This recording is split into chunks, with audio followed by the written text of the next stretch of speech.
Hola, ¿qué tal amigos? ¿Cómo están? Familia, gracias por lo que se han podido conectar. Hemos tenido algunos problemas técnicos, pero pudimos conectarnos a través de este medio. Hoy estamos presentando a través de la plataforma de Meet y vamos a comenzar con una pequeña oración para darle paso a la temática de esta noche. Gracias a Dios por nos dar la oportunidad de poder conectarnos a través de estos medios de internet. Gracias porque también estás presente en las vicisitudes de nuestro diario vivir y también porque estamos reunidos aquí en el nombre de Cristo Jesús para poder presentar una temática que para muchos es controversial, pero para otros va a ser liberadora. Te pedimos que tu Espíritu Santo que nos acompañe pueda darnos discernimiento y que podamos aprender todos en esta noche. En el nombre de Jesús, amén. Amén. Muy bien, estamos en el día de hoy presentando la parte 2 de esta temática sobre el diezmo. ¿Sigue vigente para el pueblo de Dios? Parte 2. ¿Los cristianos en la actualidad deben seguir diezmando? Comenzamos. Antes que nada, quiero decirles, amigos y hermanos que nos están viendo del canal, que tenemos aquí presentes dos estudios complementarios a esta temática que vamos a presentar hoy. Uno es la parte 1 que presentamos la semana pasada, que está en el canal, en la serie Estudiemos Juntos 2.0, y es el tema número 7. Y el otro es el tema número 5, si no me equivoco aquí. Número 5, perdón. La iglesia, ¿es verdad un edificio? Bueno, y ahí esto va a complementar un poco lo que vamos a presentar en esta noche. Ahora sí, vamos al estudio. La parte final nos hemos quedado con la siguiente pregunta. ¿Qué quiso decir Jesucristo con esta frase? ¿Qué quiso decir Jesús con la frase, dad al César lo que es del César y a Dios lo que es de Dios? ¿Cuáles son los argumentos bíblicos del Nuevo Testamento que se usan para fundamentar la vigencia del diezmo en el cristianismo? Muy bien, vamos a verlo hoy. Dad al César lo que es del César. Entonces les dijo, ¿de quién es esta imagen y la inscripción? Le dijeron, de César. Y les dijo, dad pues al César lo que es de César y a Dios lo que es de Dios. Vamos a ver, lo importante es ver el contexto de esta cita. El contexto del pasaje, el pago de los impuestos al gobierno. Entonces, comienza el versículo, esto se encuentra en Mateo 22, versículos 15 al 22. Entonces se fueron a los fariseos y deliberaron entre sí cómo atraparle. Atención, ellos querían atraparle, engañarlo para que la gente lo atrapara y lo metieran preso o pudieran hacer que Jesús, digamos, tuviera un inconveniente. Esto es el pasaje, el contexto del pasaje es muy importante tenerlo en cuenta. Vamos a leer nuevamente. Entonces se fueron los fariseos y deliberaron entre sí cómo atraparle, sorprendiéndole en alguna palabra. Y le enviaron a sus discípulos junto con los herodianos, diciendo, Maestro, sabemos que eres veraz y que enseñas el camino de Dios con verdad. Y lo buscas. No buscas el favor de nadie. Interesante lo que le dijeron en la trampita. Y no buscas el favor de nadie, porque eres imparcial. Dinos pues, ¿qué te parece? ¿Es lícito pagar impuestos al César? Nos damos cuenta cuál era la trampa y la pregunta trampa que le hacían a Jesús. Pero Jesús, conociendo su malicia, dijo, hipócritas, ¿por qué me ponéis a prueba? Y nuevamente dice, mostradme la moneda que se usa para pagar ese impuesto. Y le trajeron un denario. Y les dijo, ¿de quién es esta imagen y esta inscripción? Aquí está el clavo ardiente o el texto sacado de su contexto, que estábamos leyendo recién. ¿De quién es esta imagen y esta inscripción? Ellos le dijeron, del César. Entonces les dijo, pues dad al César lo que es de César y a Dios lo que es de Dios. Al oír esto se sorprendieron. La palabra griega que se usa en el diccionario Strong para sorprendieron es G2296. Y aquí ven una flechita, significa, la palabra griega es taumazo, y quiere decir asombrarse, asombrarse, ser admirado. Pero específicamente en este texto se usa sorprenderse de algo inesperado. O sea que ellos, cuando la respuesta de Jesús, se sorprendieron de la respuesta que les dio. O sea que no pudieron concretar su propósito, que era atraparle en alguna palabra y enredarlo. Sigamos leyendo el versículo. Y les dijo, ¿de quién es este? Y les dijo, luego, al oír esto, se sorprendieron y dejándole, se fueron. Quiero compartir con ustedes un comentario bíblico de este pasaje específicamente de William Barclay. Es un poquito largo, pero vamos a leer un poquito rápido. Dice, esta pregunta del pago del impuesto no tenía un interés exclusivamente histórico. Mateo estaba escribiendo entre los años 80 y 90 después de Cristo. El templo había sido destruido en el año 70. Mientras estuvo en pie, todo judío había estado obligado a pagar el medio ciclo del impuesto del templo. Después de la destrucción del templo, el gobierno romano demandó que ese impuesto se pagara al templo de Júpiter, Capitolino, en Roma. Está claro que esa disposición les revolvía el estómago a todos los judíos. El asunto de los impuestos era un problema real durante el ministerio de Jesús y seguía siendo en los días de la iglesia primitiva. Pero Jesús fue sabio, pidió que le enseñaran un denarios que estaba estampado con la efigie del emperador. O sea, acá, el acuñador moneda era una señal de soberanía. Tan pronto como un rey subía al trono, acuñaba su propia moneda. Hasta un pretendiente producía monedas para mostrar la realidad de su realeza. Y esa moneda se consideraba propiedad del rey, cuya imagen llevaba. Jesús preguntó, ¿de quién era la imagen de la moneda? Y la respuesta fue que de César. Bien, pues entonces dijo Jesús, y acá está lo interesante, el detalle. La palabra que se usa antes de César no es dada al César, sino es devolvédsela a César. Es suya. Y ahí después Jesús dijo, dad al César lo que le pertenece y dadle a Dios lo que le pertenece a él. Aquí notamos, amigos, que cuando él está comentando William Barclay, la Biblia que él está comentando tenía esa frase de devolvérsela al César porque es suya, dando a entender que Jesús respondió que sí era lícito pagar impuestos al César. Su énfasis no era de dar diezmo, porque vamos a ver que diezmo en ese momento no era dinero, como hemos visto en la primera presentación, sino eran alimento y comida. Avanzando con la cita, con el comentario. Luego dice lo siguiente, todo cristiano tiene una doble nacionalidad, es ciudadano de un país en el que está viviendo, a ese país le debe muchas cosas. Le debe la seguridad frente a personas sin ley que solamente pueden proveer un gobierno organizado. Le deben todos los servicios públicos. Para poner un ejemplo, pocas personas son lo suficientemente ricas como para tener su propio sistema de iluminación o limpieza o de provisión de agua. Estos son servicios públicos en el estado del bienestar. El ciudadano le debe al Estado todavía más. Enseñanza, servicios médicos, provisión en caso de desempleo y jubilación. Esto coloca al cristiano en una deuda de obligación, porque el cristiano es una persona de honor. Debe ser un ciudadano responsable. El fallar como ciudadano es también fallar como cristiano. Problemas indecibles pueden sobrevenirle a un país o una industria cuando los cristianos se niegan a asumir su parte en la administración y se la dejan a personas no cristianas, egoístas, interesadas, partidistas. El cristiano tiene un deber para con el César en compensación por los privilegios que les aporta el gobierno del César. O sea, que quiere decir que debemos pagar impuestos como ciudadanos. El cristiano también es un ciudadano del cielo. Hay asuntos de religión y de principios en los que la responsabilidad del cristiano es para con Dios. Bien puede ser que las dos ciudadanías nunca entren en conflicto.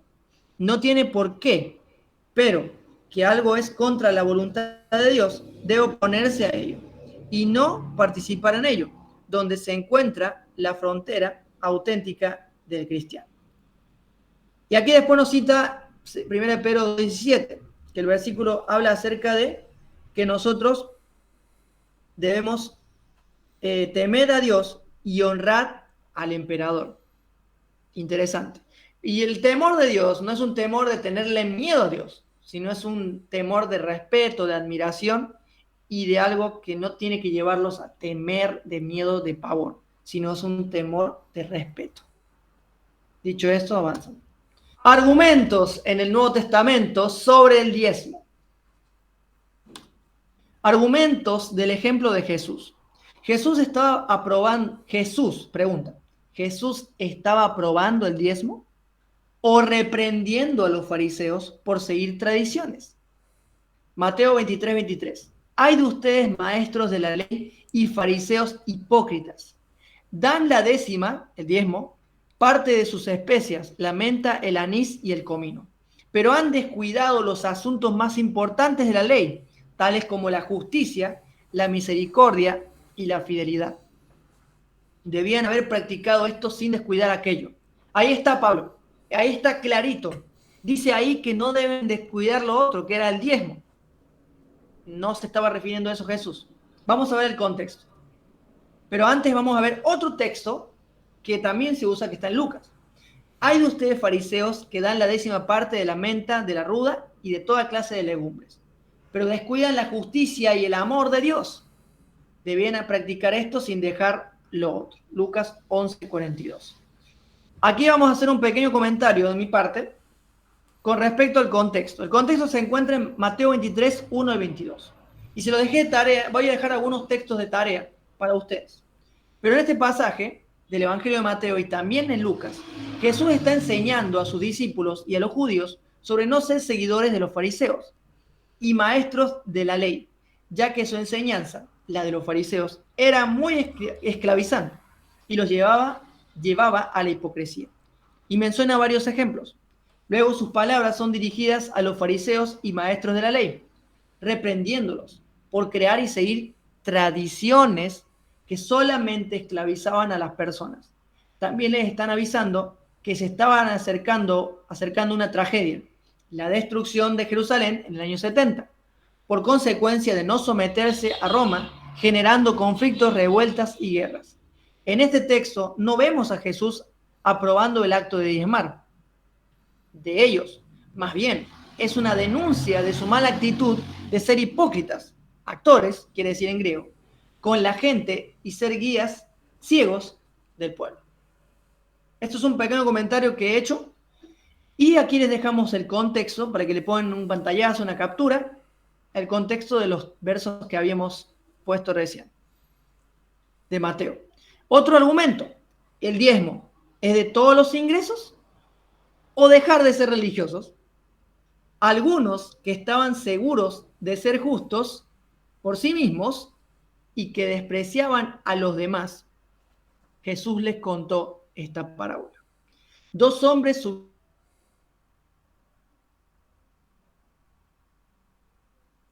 de impuestos. El fariseo se puso en pie y oraba consigo mismo. Interesante. Oraba consigo mismo. Oh Dios, te doy gracias porque no soy como otros hombres, ladrones, malhechores, adúlteros, ni mucho menos como ese recaudador de impuestos. Ayuno 2 veces a la semana y doy la 10ª parte de todo lo que recibo. Un detalle. Este texto lo van a encontrar así en todas las Biblias. Pero el texto original que Jesús está citando lo sacó de una tradición rabínica, de uno de los rabinos de la época. Pero había una parte que no está, porque sería muy machista. Cuando el fariseo dice que te doy gracias porque no soy esto y esto, al final dice, y también te doy gracias por no ser mujer. Eso es algo que para muchos sería chocante y especial para las mujeres. Pero en realidad, amigos, hermanos y hermanas, la cultura en la cual vivía Jesús era una cultura machista y que la tenían en menos a la mujer. Pero nuestro Señor Jesucristo en ese caso realzó a la mujer al valor que tiene como ser humano. Y luego dice, ayuno 2 veces a la semana y doy la 10ª parte de todo lo que recibo.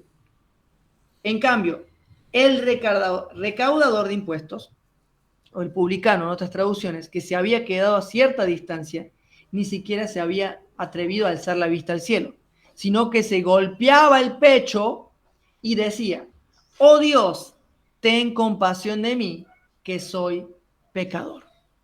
Les digo que el recaudador de impuestos, y no aquel, volvió a su casa justificado ante Dios, pues todo el que a sí mismo se enaltece será humillado, y el que se humilla será enaltecido. La mayoría de pastores o expositores bíblicos en una denominación o religión han utilizado también esta parábola para hablar del diezmo. ¿Y cuál parte usan? Porque doy la 10ª parte de todo lo que recibo. Pero Jesús no estaba aprobando el diezmo. El contexto es muy diferente. Vamos a verlo al contexto y un comentario también que hemos hecho.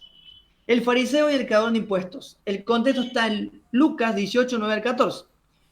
Pero al darnos cuenta, no solamente al comenzar el pasaje, aquí está la clave. ¿Cuál era el objetivo de Jesús en esta enseñanza? Algunos que estaban seguros de ser justos por sí mismos y que despreciaban a los demás. Ya con eso partimos de que está hablando de otra cosa y no de hablar en favor del diezmo. Es muy interesante notar que al comienzo del pasaje, Jesús ya nos dice para qué público está dirigida la parábola. Algunos que estaban seguros de ser justos por sí mismos y que despreciaban a los demás. Jesús les contó esta parábola. Lucas, al escribir esta historia, quiere que el lector entienda que Jesucristo no rechazaba a nadie, solo que le indignaba la actitud de los líderes religiosos por despreciar, marginar y condenar a los que no eran santos como ellos. O sea, quiere decir de que ellos condenaban y juzgaban a los que no eran santos como ellos que eran santos, entre comillas. Entonces, también le decían a esas personas, los fariseos le decían pecadores, de los cuales Jesús se reunía muy seguido. Esto es muy similar a lo que se ve en la actualidad en las denominaciones religiosas. Pero volvamos a lo que Jesús quería destacar y es lo siguiente. Número 1. Dios no quiere que hagamos obras para ser salvos, ni que inventemos a un Dios a nuestra imagen y semejanza que nos convierte en religiosos y no en cristianos. Número 2. Dios ama al mundo o a la humanidad. Número 3. Dios es humilde y le da ternura a los que con humildad lo buscan. Esto no quiere decir que solamente le da ternura a los humildes. Dios tiene amor por todos, solamente que en realidad aquellos que sí demuestran humildad le enternece el corazón porque están demostrando el carácter de Él. Como todo padre que cuando ve que su hijo está de alguna manera mostrando una característica de Él, se alegra en su corazón. 4. Y más importante, la salvación viene por medio de Jesucristo y está en sus manos, no en las manos nuestras como seres humanos, sino en las manos de Cristo. Él es el único camino, la verdad y la vida y la salvación. No es por las obras humanas, no es por portarme bien, no es por hacer esto, no es por comer esto, no es por vestirme así, vestirme así, sino es por y solamente por Cristo. Número 5. Dios es perdonador y Padre de todos. Cuando decimos que Jesús, y obviamente Dios, son perdonadores, quiere decir que es una característica de ellos es perdonar. Es siempre perdonador. Este pasaje tampoco apoya el acto de diezmar. Argumento del ejemplo de Jesús, número 3 o 4. Marcos 7, 12 al 3. Y este texto me lo había compartido una hermana que está presente en este estudio y que espero que le pueda gustar lo que hemos hecho con respecto al contexto de ese texto. Marcos 7, 12 al 13. Jesús apoyaba el acto de no ayudar a sus padres, o sea, de no ayudar a los padres por dar dinero a la iglesia. Respuesta, texto. Pero ustedes, no Jesús, sino ellos, ¿quiénes? Los religiosos, los fariseos, Dicen que está bien que uno le diga a sus padres, lo siento, no puedo ayudarlos, porque he jurado darle a Dios lo que les hubiera dado a ustedes. Y Jesús lo reprende. De esta manera ustedes permiten que la gente desatienda a sus padres necesitados y entonces anulan la palabra de Dios para transmitir su propia tradición. Y este es solo un ejemplo entre muchos otros. Ahora bien, vamos a ver el contexto, que si realmente se puede usar este argumento para validar el diezmo o dar dinero a una denominación o una organización religiosa. Tradiciones y mandamientos. Marcos 7, del 1 al 13. Dice, los fariseos y algunos de los maestros de la ley que habían llegado de Jerusalén se reunieron alrededor de Jesús y vieron a algunos de sus discípulos que comían con las manos impuras, es decir, sin habérselas lavado. En efecto, los fariseos y los demás judíos no comen nada sin primero cumplir con el rito de lavarse las manos, ya que están aferrados ¿a qué cosa? A la tradición de los ancianos. Al regresar del mercado, no comen nada antes de lavarse y siguen otras muchas tradiciones, tales como el rito de lavar copas, jarras y bandejas de cobre. Qué interesante. Jesús o Marco está describiendo algo muy interesante de las tradiciones de ellos. Cualquier coincidencia con la realidad, o sea, cualquier similitud con la realidad es pura coincidencia. Al buen entendedor, pocas palabras. Así que los fariseos y los maestros de la ley le preguntaron a Jesús, ¿por qué no siguen tus discípulos la tradición de los ancianos en vez de comer con manos impuras? Y él les contestó, tenía razón Isaías cuando profetizó acerca de ustedes, nuevamente hipócritas. Según está escrito, este pueblo me honra con los labios, pero su corazón está lejos de mí. En vano me adoran, sus enseñanzas no son más que reglas humanas. Ustedes han desechado los mandamientos divinos y se aferran a las tradiciones humanas. Y añadió, y aquí está el texto prueba, qué buena manera tienen ustedes de dejar a un lado los mandamientos de Dios para mantener sus propias tradiciones. Por ejemplo, Moisés dijo, honra a tu padre y a tu madre. Ah, no, todavía no viene, el texto prueba es el último. El escrito está que apoya supuestamente el diezmo. Vuelvo a leer para que no haya confusión. Y añadió, qué buena manera tienen ustedes de dejar a un lado los mandamientos de Dios para mantener sus propias tradiciones. Por ejemplo, Moisés dijo, honra a tu padre y a tu madre. Está diciendo Moisés, no Dios. Otro detalle. Y el que maldiga a su padre y a su madre debe morir. Ustedes, en cambio, enseñan, y acá viene el texto, que un hijo puede decirle a su padre o a su madre, cualquier ayuda que pudiera haberte dado es corbán, o sea, ofrenda dedicada a Dios. En este caso, el tal hijo ya no está obligado a hacer nada por su padre ni por su madre. Así, por la tradición que se transmiten entre ustedes, anulan la palabra de Dios y hacen muchas cosas parecidas. Voy a leer un comentario de un artículo del año 2013 de un teólogo, historiador y filósofo que escribió acerca de argumentos en el Nuevo Testamento sobre el diezmo, dando una explicación de que no puede haber argumentos válidos en el ejemplo y la vida de Jesús. Y es el contexto histórico de la época de Jesús. Jesús estaba en una época en la que había muchas tradiciones. Y aquí vamos a mencionar muchas de ellas, pero en realidad ya vamos a dar un resumen, ¿no? Jesús nunca fue acusado de no dar el diezmo. Los fariseos resistían comer con un transgresor de la ley, incluyendo a alguien que no diezmara. Dado que los fariseos comieron con Jesús, esto demuestra que él no era un violador de la ley sobre el diezmo. Puesto que Jesús diezmó, así también deben hacer los cristianos, es lo que se dice. Es cierto que Jesús nunca fue acusado de ser un transgresor de la ley en lo que se refiere a los diezmos. Sin embargo, algunos aspectos de la definición del diezmo bajo la ley mosaica se deben recordar. Primero, el diezmo era al menos el 20% al año. Y en segundo lugar, solo se aplica al aumento de los cultivos y el ganado. O sea que si tú eras ganadero o agricultor, debías dar diezmo. Si tú eras de otra profesión, no estabas obligado a hacerlo.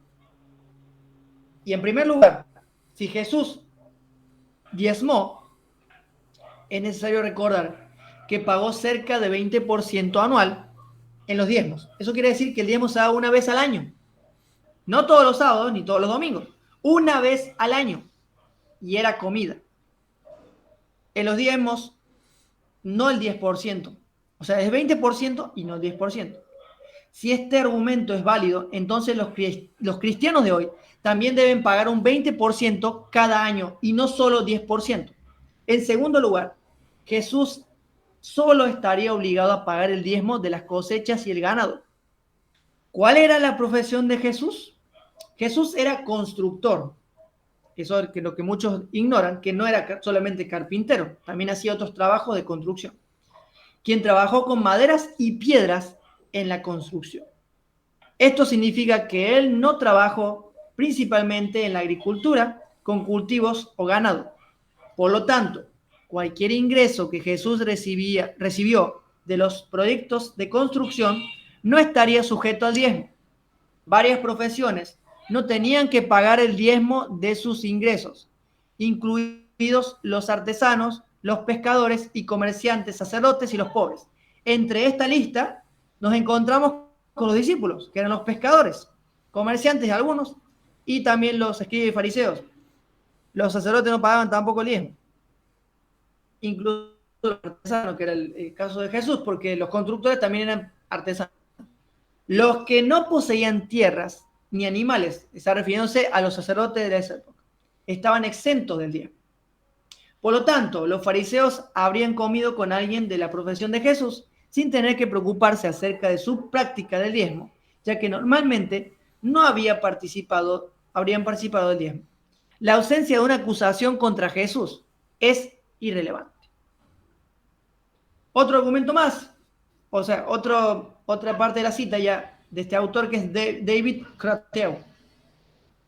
En Mateo 23 y Lucas 11:42, que son los primeros dos textos que mencioné o cité, debe entenderse como Jesús ordenando a los cristianos a diezmar.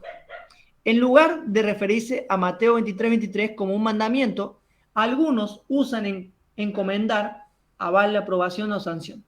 Además, si Jesús quiso abrogar la ley, este era el momento perfecto para hacerlo. Hay 3 puntos principales a considerar cuando se utiliza Mateo 23 para argumentar a favor de la continuación del diezmo. En primer lugar, Jesús estaba hablando a judíos en Mateo 23, que vivían bajo el antiguo pacto. Atención, antiguo pacto. Por supuesto, Jesús encomendó por diezmar. Los judíos del antiguo pacto estaban obligados a diezmar. Él quiere que los elogiaría por circunstancias a sus hijos. Elogiaría por circuncidar a sus hijos y por mantener el año del jubileo o por obediencia a la ley del levirato. Acá el autor está mencionando varias tradiciones. Deuteronomio 25, 5 al 10, Ruth 4 y Mateo 22, 23 al 28. Elogiar a los santos del antiguo pacto por guardar la ley del pacto antiguo no significa que los cristianos deben guardar esas leyes, porque nosotros, amigos, hermanos, estamos en el nuevo pacto o el pacto eterno. Sino simplemente que el tiempo, sigue diciendo también, como estudioso del Nuevo Testamento, acá cita un autor, Craig Bromberg concluye, la última frase del versículo 23 no implica que el diezmo es un mandato de los cristianos, sino simplemente que el tiempo que el pacto mosaico sigue en vigor hasta el momento de la muerte y resurrección de Jesús, esto lo pongo entre paréntesis porque es importante, todo ello debe ser obedecido pero con discernimiento de su verdadera prioridad. En segundo lugar, existe un debate sobre si los judíos tenían o no que diezmar la menta y el eneldo y el comino, o la menta y la ruda y toda la hortaliza, como en Lucas 11:42. En la Misná o Maserot 4:5 se produjo un debate sobre el diezmo del cilantro y el eneldo. Esto quiere decir, es una escritura hebrea en el capítulo 4, versículo 5, pero en realidad 4, párrafo 5, así se entiende. Y después dice, Stone analiza el debate y con que se remonta antes del año 70.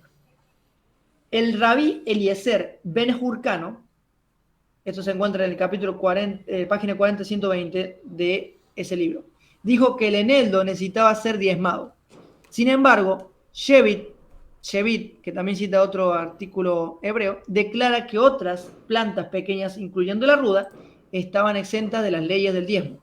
En otras palabras, hermano, acá está hablando de plantas, de comida, no está hablando de dinero. Esto es importante para poder saber qué es exactamente lo que Jesús está encomendando. ¿Era fidelidad a la ley del Antiguo Testamento o tradición oral judía? La respuesta se encuentra probablemente en el paralelo en Lucas 11:42.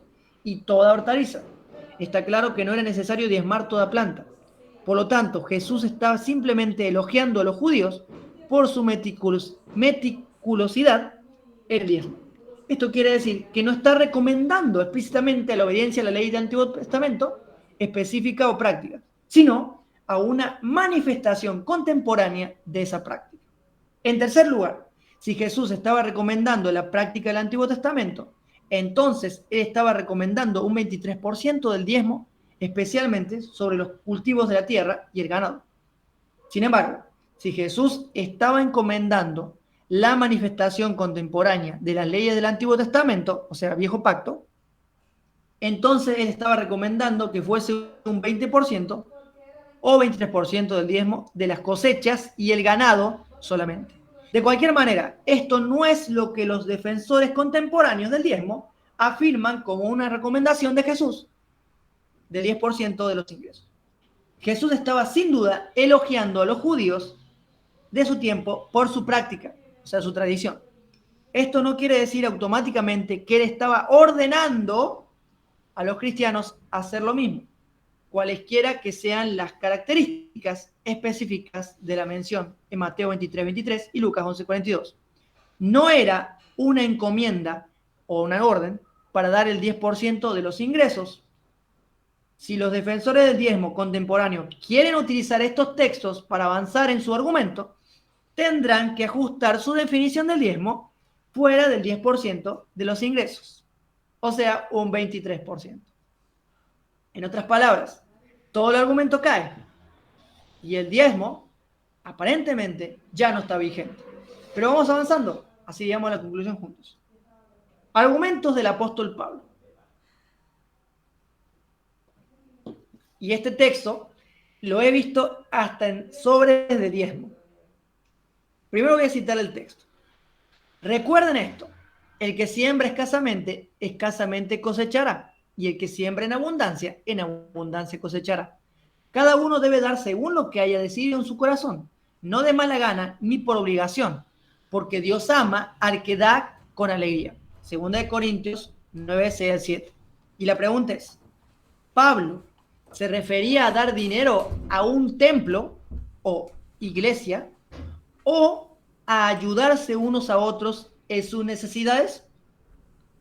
Vamos al contexto de este texto, porque en la gramática, sacar, o la lengua gramatical, o cuando se enseña lengua y literatura, se dice, sacar un texto de su contexto es una excusa para decir cualquier cosa.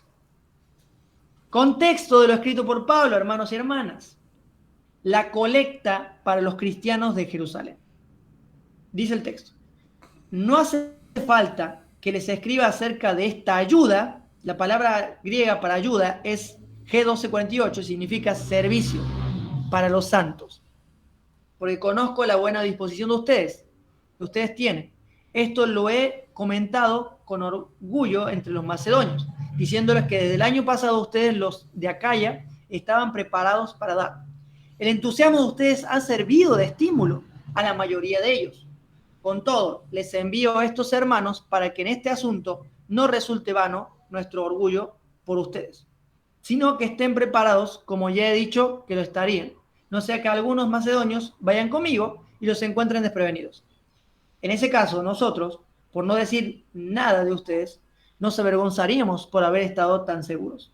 Así que me pareció necesario rogar a estos hermanos que se adelantaran a visitarlos y completaran los preparativos para esa generosa colecta. La palabra colecta en griego es G2219 y significa bendición, obsequio, donativo, ofrenda. Pero la pregunta sería, ¿era para una institución o denominación? Sigamos leyendo el texto. Y no como una tacañería. Recuerden esto, el que siembra escasamente cosechará, y el que siembra en abundancia cosechará. Cada uno debe dar según lo que haya dado, decidido en su corazón, no de mala gana ni por obligación, porque Dios ama al que da con alegría. Pregunta, ¿este donativo era para un templo, para un edificio, o era para la comunidad de cristianos que estaban siendo perseguidos en la época de Pablo, que muchos fueron privados de algunos derechos que tenían como ciudadanos hebreos y también algunos, en el caso de romanos, también? Vamos a ver el siguiente texto. El primer día de la semana, cada uno de ustedes aparte y guarde algún dinero conforme a sus ingresos, para que no se tenga que hacer colectas cuando yo vaya. ¿Cuál es el contexto inmediato de este capítulo y qué quiso decir Pablo con respecto a esto? Veamos. Es el deseo de Pablo de volver a ver a los hermanos de Corinto. Si nosotros leemos detenidamente 1 Corintios 16, del 1 al 11, podemos distinguir esto. Al leer todo el capítulo podemos destacar de que Pablo no quería dinero ni para él ni para el templo o las sinagogas de Jerusalén. Pablo ya no era de la secta de los fariseos y los cristianos de Jerusalén que él menciona se reunían en las casas. O sea que ya el templo lo descartamos, o lo que llamamos iglesia hoy, como tal. Lo que el apóstol estaba recolectando era una económica. Ellos le llamaban ofrenda o obsequio para los creyentes en Cristo de Jerusalén que no la estaban pasando muy bien por seguir a Jesucristo, porque eran perseguidos por su fe. También Pablo responde y da instrucciones a la comunidad de Corinto, pues asuntos que ha estado dialogando por medio de cartas. En fin, los versos 1 al 11 solo hablan de lo mencionado en los primeros párrafos. Otra vez, este pasaje no es válido. ¿Por qué razón no es válido? Para fundamentar las ofrendas a una denominación religiosa, porque esto está hablando, el contexto de este pasaje habla de otra cosa. Ya nos damos cuenta, hermanos y hermanas, cuando leemos acá, estaba diciendo que era una colecta para cristianos que estaban pasando por necesidad. No era para dar sus moneditas para un alfolí o un lugar, sino era para otra cosa. Siguiente argumento de Pablo.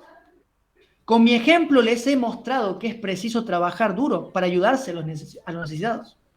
Recordando las palabras del Señor Jesús, hay más dicha en dar que recibir. Hechos 20:35. Y aquí viene el texto candente. Así también el Señor ha ordenado que quienes predican el Evangelio vivan de este ministerio. 1 Corintios 9:14. ¿Se puede usar estos textos como fundamento para el sustento de los ministros por medio del diezmo? A ver, veamos. Contexto del primer verso de Hechos 20:35. Versículo 22 de capítulo 20 de Hechos. Y ahora tengan en cuenta que voy a Jerusalén, llevado por el Espíritu, sin saber lo que allí me espera. Versículo 23. Lo único que sé es que en todas las ciudades el Espíritu Santo me asegura que me esperan prisiones y sufrimientos. Sin embargo, considero que mi vida carece de valor para mí mismo, con tal de que termine mi carrera y lleve a cabo el servicio que he que me ha encomendado el Señor Jesús, que es el de dar testimonio. Presten atención a esa palabrita, que la vamos a comentar un poquito más adelante, del Evangelio de la gracia de Dios. Escuchen, yo sé que ninguno de ustedes, entre quienes he andado predicando el reino de Dios, volverá a verme. Por lo tanto, hoy les declaro que soy inocente de la sangre de todos, porque sin vacilar les he proclamado todo el propósito de Dios. Tengan cuidado de sí mismos y de todo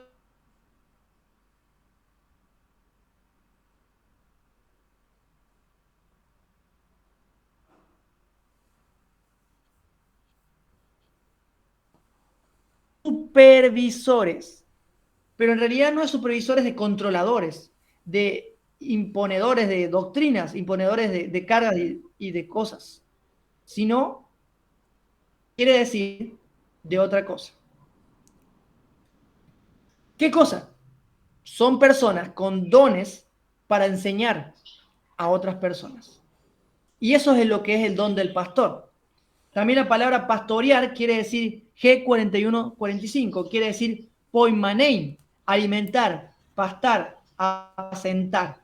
No está diciendo imponer doctrina, imponer enseñanza, decirle, porque yo soy el pastor y lo que acá digo es palabra de Dios. No está diciendo eso, ni la palabra, ni lo que está hablando Pablo. Pablo está recomendando a estos pastores maestros, porque eso es lo que habla 1 Corintios 14 sobre los dones del Espíritu Santo, que es pastorado, es un don del Espíritu Santo para ministrar, para enseñar, para explicar el mensaje del Evangelio. Y eso es lo que quería hacer, que quería Pablo que tuvieran en cuenta los obispos de esa época. La palabra obispo es poimanein, como le dije, obispo, episcopos, y pastorear es poimanein, y es alimentar, pastar, apacentar. En el contexto de este texto, o sea, en el significado de este texto, aplica la palabra alimentar a la iglesia del Señor, o sea, presentar el Evangelio, que Él ha traído con su propia sangre. Sé que después de mi partida entrarán en medio de ustedes lobos feroces que procurarán acabar con el rebaño. Aún entre ustedes mismos se levantarán algunos que enseñan falsedades para arrastrar a los discípulos que los sigan. Así que estén alertas. Recuerden que en día y noche, durante 3 años, no he dejado de amonestar con lágrimas a cada uno en particular. Ahora los encomiendo a Dios y al mensaje de su gracia. Interesante. Mensaje de la gracia, no la ley. Mensaje que tiene poder para edificarlos y darles herencia entre todos los santificados. Y acá viene lo importante. No he codiciado ni la plata, ni el oro, ni ropa de nadie. Ustedes mismos saben bien que estas manos se han ocupado de mis propias necesidades y las de mis compañeros, o sea, otros que ministraban la palabra. Y acá viene el texto. Así, con mi ejemplo, les he mostrado que es preciso trabajar duro para ayudar a los necesitados. Recordando las palabras del Señor Jesús, hay más dicha en dar que en recibir. Después de decir esto, Pablo se puso de rodillas con todos ellos y oró. Y todos lloraban inconsolablemente mientras los abrazaban. Porque indefinitivamente se van a dar cuenta que la declaración que él dio era algo evidente, que no lo volverían a ver. Luego lo acompañaron al barco. Este texto nos está diciendo que Pablo trabajó, que Pablo se sustentaba por sí mismo y que sus compañeros también. Él ministraba el Evangelio, pero lo hacía trabajando en su trabajo normal. O sea, él trabajaba y en su trato libre o en el momento que él podía, como estamos haciendo muchos de nosotros, a través de Zoom, a través de YouTube, o otros de forma personal o de forma de persona a persona, lo hacen, pero no cobran, no piden algo. Y Pablo tampoco estaba pidiendo nada. Lo que estaba pidiendo era que ellos aprendieran a ser misericordiosos y solidarios a los que estaban pasando necesidad. No está diciendo otra cosa. Siguiente texto. Si en vosotros sembramos lo espiritual, ¿será demasiado que de vosotros cosechemos lo material? Si otros tienen este derecho sobre vosotros, ¿no lo tenemos aún más nosotros? Sin embargo, no hemos usado este derecho sino que sufrimos todo para no causar estorbo al Evangelio de Cristo. Quiere decir que ellos pasaban necesidad, los apóstoles. Quiere decir que Pablo pasó necesidad, que Pablo a veces no tenía para comer y no andaba pidiendo, o sea, dando lástima, digamos, y para que lo sigan ayudando con su ministerio. No, Pablo estaba trabajando, estaba sufriendo cárcel, prisión y todo demás, pero él lo hacía gozoso porque estaba llevando el Evangelio de Cristo. Y no cobraba, no le decía a sus miembros que tenían que diezmar porque si no la obra se paraba. Y vamos a ver qué es la obra de Dios en esta presentación. ¿No sabéis que los que desempeñan los servicios sagrados comen la comida del templo? Atención, está citando el antiguo pacto. Y los que regularmente sirven al altar, del altar reciben su parte. Aquí viene el texto. Así también ordenó el Señor que los que proclaman el Evangelio vivan de este ministerio. Ahí está Pablo, ahí está clarito, ahí está diciendo los que predican el Evangelio, que vivan predicando el Evangelio y que alguien los sostenga económicamente. Vamos a ver qué dice el versículo 15. Mas yo de nada de esto me he aprovechado y no escribo esto para que así se haga conmigo, porque mejor me fuera a morir que permitir que alguno me prive de esta gloria. Porque si predico el Evangelio no tengo nada de qué gloriarme, pues esto estoy bajo el deber de hacerlo. Pues ay de mí si no lo predico, porque si hago esto voluntariamente tengo recompensa, pero si no hago en contra de mi voluntad, un encargo se me ha confiado. ¿Cuál es entonces mi recompensa? Que al predicar el Evangelio puedo ofrecerlo gratuitamente, sin hacer el pleno uso de mi derecho en el Evangelio. Ese derecho se refería al antiguo pacto, que era que los levitas que hacían el servicio de Dios o el santuario y que predicaban la buena noticia del Dios de Israel y que enseñaban también, aparte de hacer ese servicio, hacían algunas cátedras, los mantenían porque no tenían tierras, no tenían herencia, no tenían nada, pero ese era el antiguo pacto. Y ahora vamos a ver la comparación entre el antiguo pacto y el nuevo pacto. ¿Se pueden usar estos textos como fundamento para el sustento de los ministros por medio del diezmo? Déjenme decirles primero, antes de pasar la comparación que les acabo de decir. No, no se puede ni debe, porque eso es manipular a las personas y meterles cargas innecesarias que no tienen que tener porque Cristo ya los ha liberado. Y si no me creen, vamos a leer los siguientes textos. Eso es aferrarse al viejo pacto, que ya ha caducado. 2 Corintios 3, 7 al 12. El camino, o pacto antiguo, con leyes grabadas en piedra, conducía a la muerte, aunque comenzó con tanta gloria que el pueblo de Israel no podía mirar la cara de Moisés, pues su rostro brillaba con la gloria de Dios. Aun cuando el brillo ya estaba desvaneciéndose, ¿no deberíamos esperar mayor gloria dentro del nuevo camino o nuevo pacto? Ahora que el Espíritu Santo da vida, el pacto antiguo daba muerte, o mandaba matar, o condenaba, o mataba. Pero el pacto nuevo da vida a través del Santo Espíritu. Si el antiguo camino que trae condenación era glorioso, ¿cuánto más glorioso es el nuevo camino que nos hace justos ante Dios? De hecho, aquella primera gloria no era para nada gloriosa comparada con la gloria sobreabundante del nuevo camino. Así que si el antiguo pacto, antiguo camino, que ha sido reemplazado, no lo estoy inventando, está ahí, reemplazado, era glorioso, ¿cuánto más glorioso es el nuevo que permanece para siempre? Es decir, es el pacto eterno traído por medio de Jesucristo. Hebreos 12, 22 a 24. Un reino inconmovible. En cambio, ustedes han llegado al monte Sión, a la ciudad del Dios viviente, a la Jerusalén celestial y a incontables y miles de ángeles que se han reunido llenos de gozo. Ustedes han llegado a la congregación de los primogénitos de Dios, cuyos nombres están escritos en el cielo. Una pausa.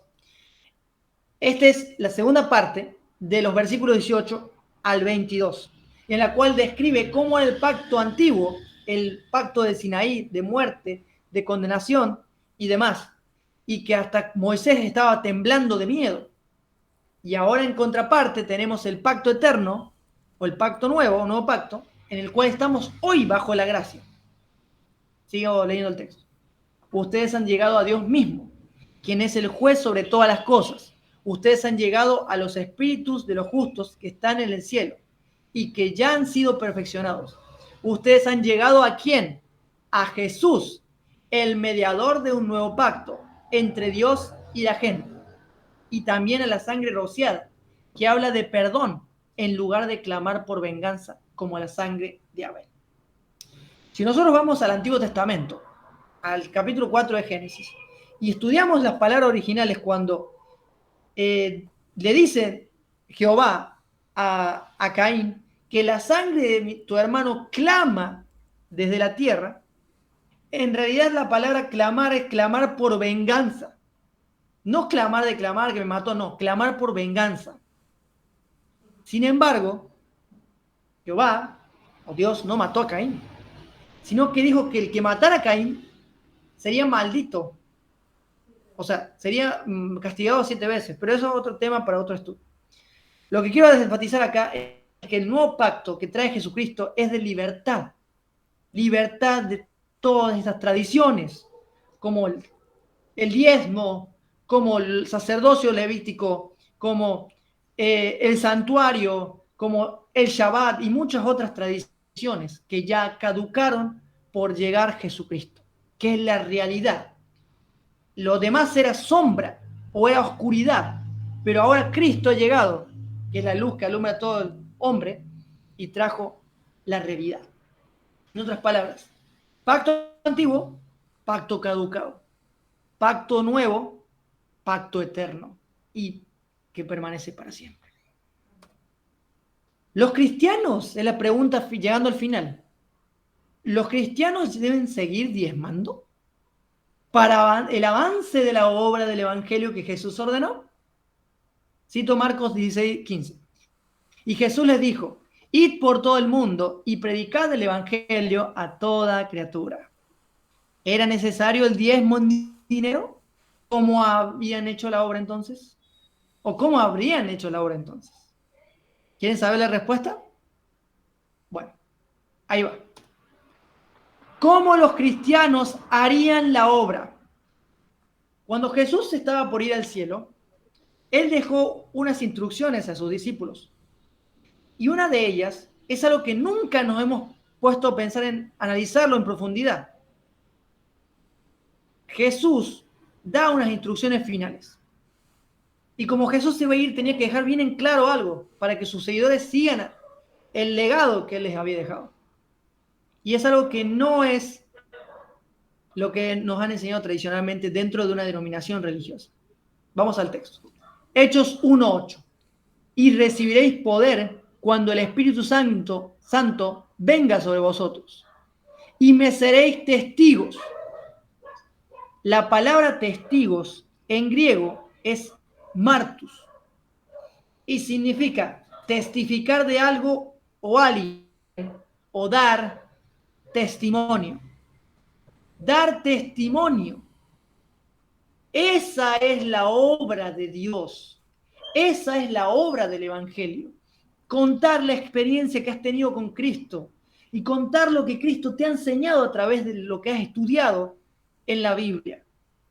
Pero no es imponer doctrinas, no es dar estudios bíblicos, no es hacer proselitismo, no es llenar iglesias, no es nada de eso. Jesús nunca tuvo en mente el concepto de templo ni de iglesia, sino él tenía en cuenta el hacer amigos para Dios, hacer relaciones, hacer puentes, no hacer muros ni barreras.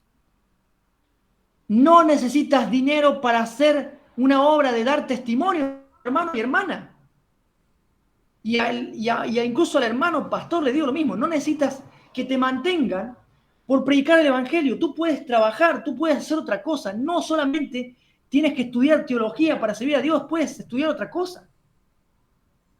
Tú puedes servir a Dios con tu vida, dando testimonio de su carácter.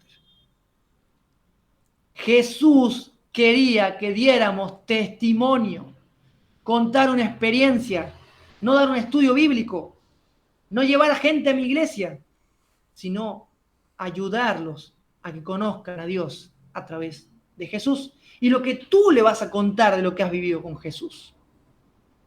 Sé que hoy en día tenemos un concepto de estudio y lo demás, y eso está bien, no digo que no lo hagamos, pero no manipulemos a la gente a unirse a denominaciones religiosas que lo único que hacen es separarnos. Separarnos porque uno no cree igual, el otro cree diferente, el otro es hereje, el otro apóstata. Eso no era lo que quería Jesús. Jesús dijo un distintivo para reconocer a sus discípulos. ¿Cuál es el distintivo? Juan 13, 34 y 35. Cuando se amen los unos a los otros, un nuevo mandamiento les doy, que se amen los unos a los otros como yo, Jesús, los he amado. El amor que demuestren los unos por los otros será la evidencia ante el mundo que son mis discípulos. No era el sábado, no era la ley, no era el santuario, no era nada de eso. Eso todo ya caducó, es pacto antiguo, es viejo pacto, pacto de muerte, pacto de condenación, pacto de cargas. Hoy estamos en un pacto con Cristo Jesús, un pacto eterno. Y Jesús dio esas instrucciones, pero muchos se olvidaron con el correr el tiempo se olvidaron y se crearon las llamadas denominaciones o iglesias que llamamos hoy religiones. Pero ¿saben quién fue la primera misionera? La primera en dar testimonio. Les voy a compartir la historia. Pero voy a mostrarles antes de eso algo muy interesante. Porque aquí lo dice más, esta traducción es una de las traducciones más acordes al texto original o la explicación al texto original. Antes de contarles eso, de dejar ahí en el suspenso y ya les cuento esta misionera. Pero recibirán poder cuando el Espíritu Santo descienda sobre ustedes y serán mis testigos y le hablarán a la gente acerca de mí, o sea, de Cristo, en todas partes, en Jerusalén, por toda Judea, en Samaria y hasta en los lugares más lejanos de la tierra. Voy a compartirles la historia de la mujer que dio testimonio en Samaria. Y con eso quiero terminar. La primera misionera en dar testimonio. Había una mujer que había sido maltratada, que había sido abusada por muchos hombres, que estaba rota, que no tenía valor. Estaba tan destruida su autoestima que creía que era una cosa. Se había enamorado, la habían defraudado. Se había vuelto a enamorar, la habían defraudado. Pero ella llegó un momento de hartarse y probó con tantos hombres buscando la felicidad, buscando ser llena, y no lo consiguió. Un día, yendo a la hora del mediodía a buscar agua como de costumbre hacía, cuando rajaba el sol, cuando pegaba el sol fuerte, cuando te calcinaba el sol, para que nadie de sus vecinos la vean, porque era la adúltera, rompe matrimonios, la adúltera rompe relaciones, porque lamentablemente esta mujer se había metido con otros hombres, pero queriendo llenar un vacío. Pero ella aún en su corazón había escuchado que un día vendría alguien que la podía ayudar, alguien que la podía salvar, alguien que le podía dar sentido a su vida. Pero un tiempo perdió la esperanza, pero no sabía que iba a encontrarse un caminante que cambiaría su vida por completo. Cuando ella empezó a ir a ese lugar, se encontró a un hombre que aparentemente era judío y ella era samaritana. Y empezaron a dialogar, a conversar, porque el hombre le había dicho: dame agua de beber. Y ella entendió de que este hombre tenía sed, pero como ella era samaritana no quería darle, quería meter excusas. Pero ella percibía algo diferente en este caballero. Es algo que lo destacaba. Y él le dijo: si yo te diera de beber el agua de vida, tú serías una fuente que salte y refresque a todos los demás.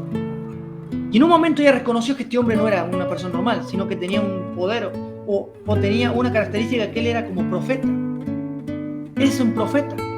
Y empezó a escudriñar en su corazón, hasta que en un momento ella dijo, yo escuché de que nos dijo, la escritura decía que un día vendría el Mesías y nos explicaría todas las cosas que no entendíamos.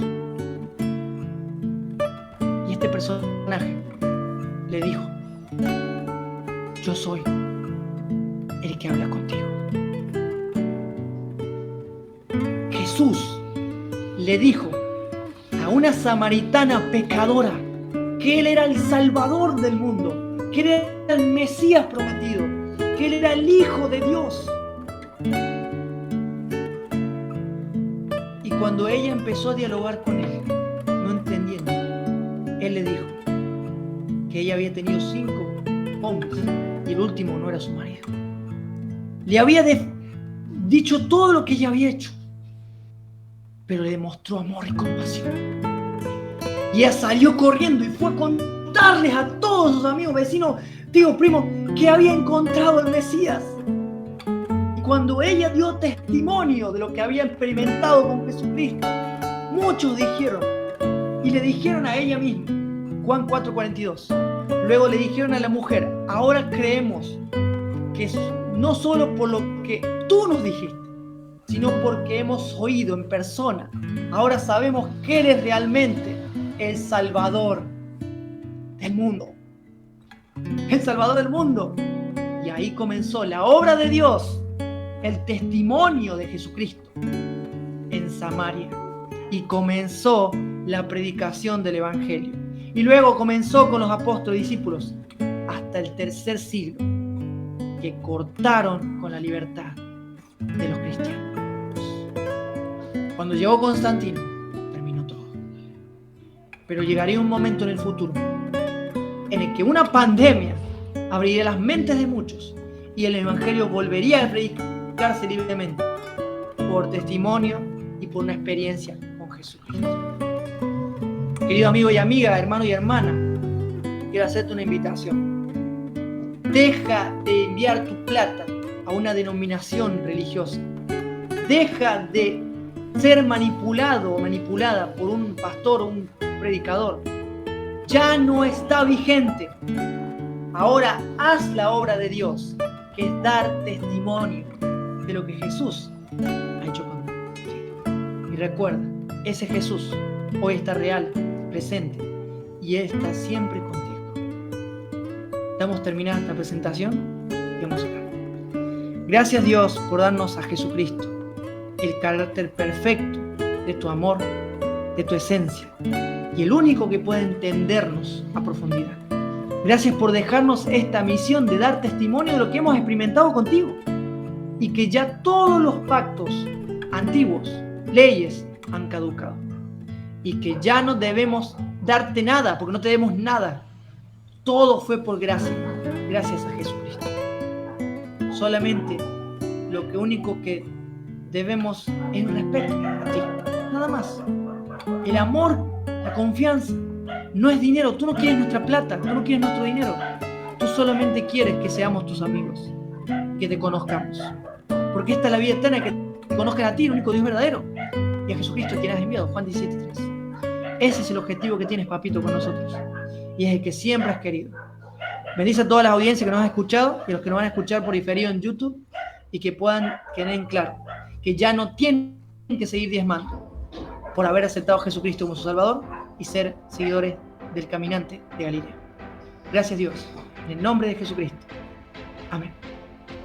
Bueno, hermanos y amigos del canal, nos vemos la próxima semana con otra nueva temática. Y recuerden, Dios es bueno siempre.